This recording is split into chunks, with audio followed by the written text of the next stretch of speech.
Hello, everyone. My name is Emily Golia. I'm an actor, singer, and creator here in Los Angeles, and I'm so excited to introduce you to voiceover actor Glenn Hanna. How's it going, Glenn? All good, thank you. Yeah. Great. Well, there he is in his studio, super fancy. Before we get started, I'm going to show everyone a little video of you doing your thing. Down a pitch all day. So out for some minute. Yeah. Do you want a beer? It's a bit too early in the day for me. You shouldn't be breathing. Excuse me? Oh, I was just saying, it's a shame your friends left you on the street like that, you know. Right, now we're here. Now you take a left, then right, then right, then left. Got that? Yeah, thanks very much.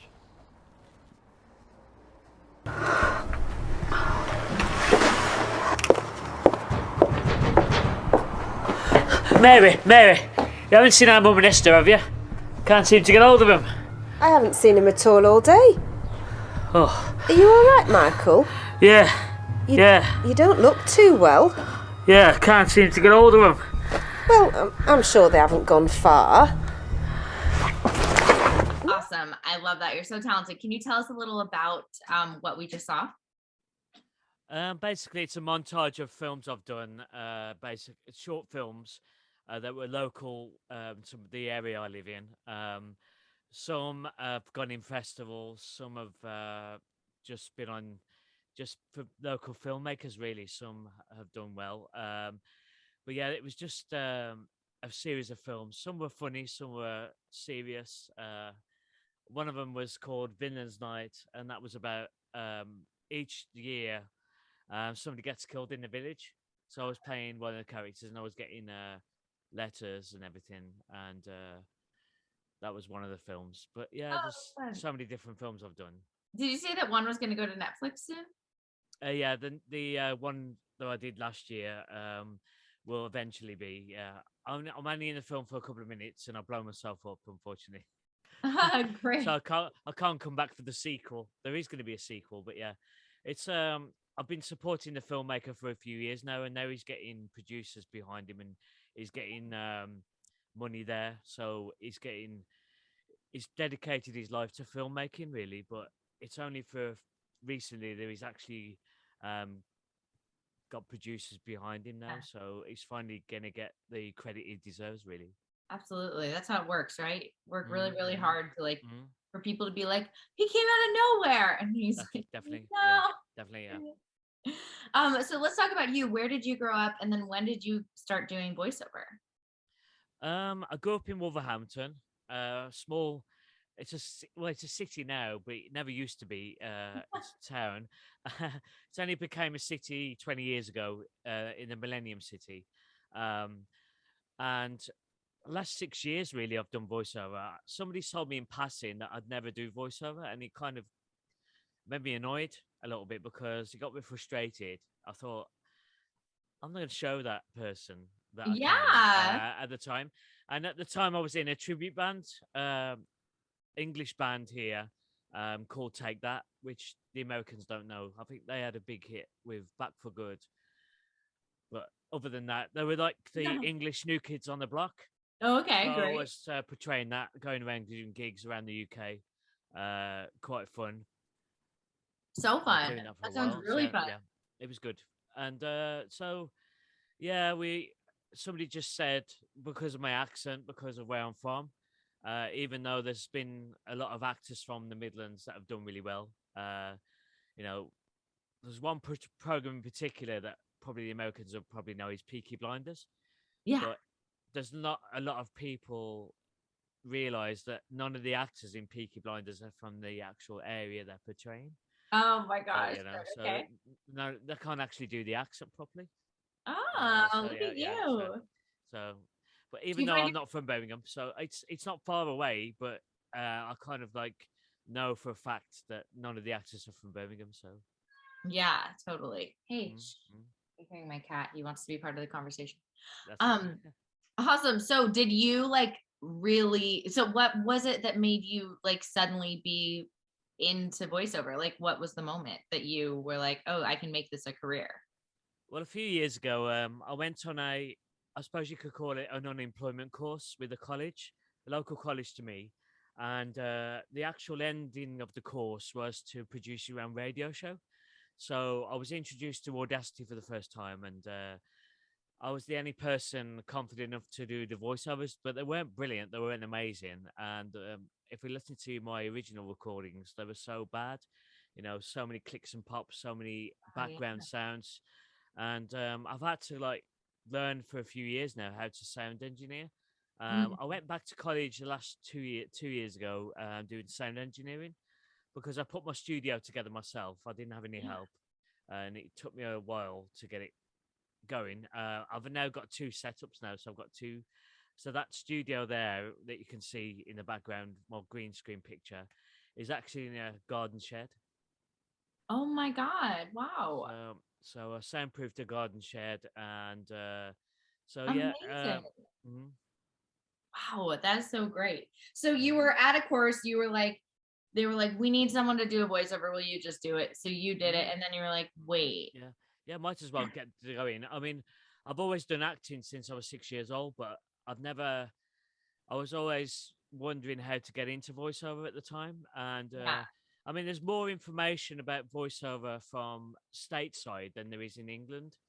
And I did a really good voiceover course with Gary Taser. He's a central television presenter for 30 years, and Mhm. he does a lot of Channel 4 TV shows here.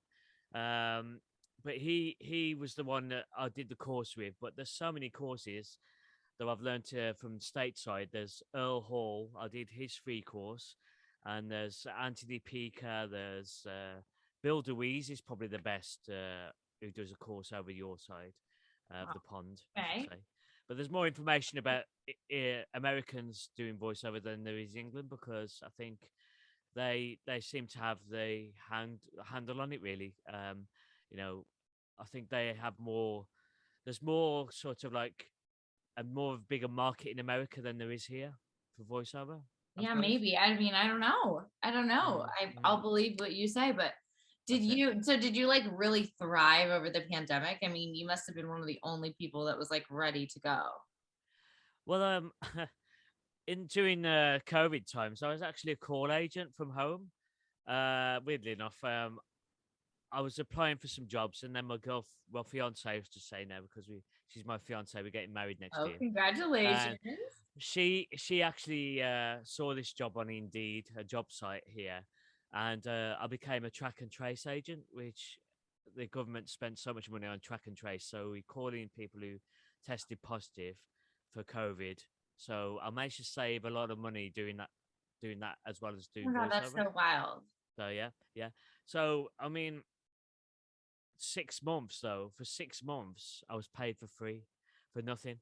So we did a year and a half, and the last calls I was receiving calls by the end of the job, receiving calls from Afghan nationals trying to get out of Afghanistan, and we were referring them to a dead number. Which, as soon as the British got out, they didn't have the money to get anyone else out of Afghanistan. So all the Taliban took over, and I mean, nothing's been heard about the Taliban now.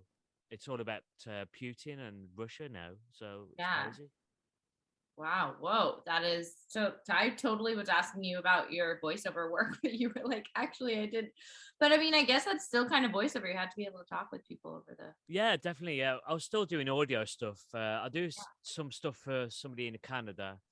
He does a lot of animation, so I do stuff for him, Oh and my gosh, so I'm that's so still doing fun. stuff for him. So I'm still doing the stuff there, and I did some Doctor Who audio recently, and learned how to do Dalek voices. Weirdly enough, and Of they're what? kind of crazy. Dalek voices from What Doctor is Who. that? They they were, I suppose they were called little green aliens that became. They were put in metal shells, so they're called Daleks in Doctor Who. Oh my gosh, I have not seen Doctor Who. I'm sorry, everyone watching, That's okay. but That's okay. That's okay. But that's very. they've got a distinctive distortion, and normally use a ring modulator to do the voice, Oh which my gosh, is a how lot of fun! money. But I've worked out how to do that on Audacity for free, so I saved £150. Oh my God, that's amazing. Look, well, do you have any advice for any other voiceover actors that are just starting out? I think just the basic setup. If you can get a basic setup first and treat a room. I mean, I know a lot of people in America do a lot of recording in closets. Mm-hmm. I've been Where lucky. We're mine lucky is. here that I live in a 1950s house, so here the bricks are actually quite nice, and we've got a draft excluder on the door. But yeah, just keep reading and keep listen to your voice, and understand it. So if you understand it, then you'll be able to tweak it and EQ it and know how best to sound. Because Hmm. it's taken me a long time to love my voice, I was because at first I never liked my voice recorded. It didn't sound very good. And but the better equipment I got, the better I sounded. So one thing I did pay for, which was really expensive, was RX Standard, and it's got a really nice plugin called Mouth Declick. Okay. Normally you spend hours taking out clicks and pops of recordings, but with that, you just do it in the time it takes to record the recording. It's so Um, quick. that is great. That's Mm. great. But Good to it's so know. expensive. It's so expensive though. But it Right, of is. course, because they know that we all need it. That's it. That's it. That's it. That's it.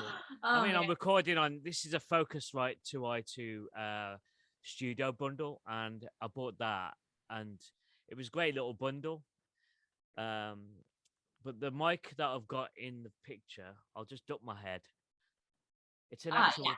It's called a T-Bone, which was from Germany. That's the first piece of equipment I bought, Uh-huh. and then I've got a pre-Sony studio channel, some a lot of different equipment. But I think that Pro Well, that Tools puts you ahead 12. of so many people. Like I have a mic, but I don't have as much equipment as you do. So it's like you're really ready to go. It's really awesome. Mm.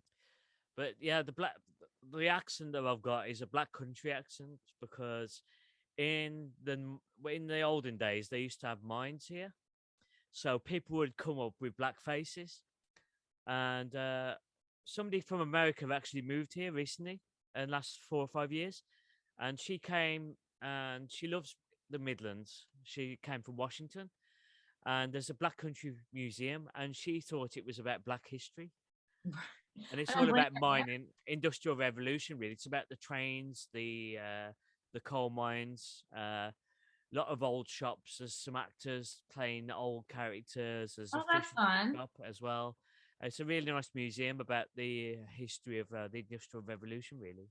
Oh my gosh. Yeah, that's great. Well, So, listen, I'm so excited that you're going to be on the Phoenix platform. It's going to be an awesome way for more people to find your work. And I'm going to put all of your links underneath this video for anyone watching. And yeah, you really pulled this all together. I'm so happy for you that you're killing it. And I can't wait to see what's next for you. thank you so much. Thank you Yeah, so of much. course. Have a good one. Thank you.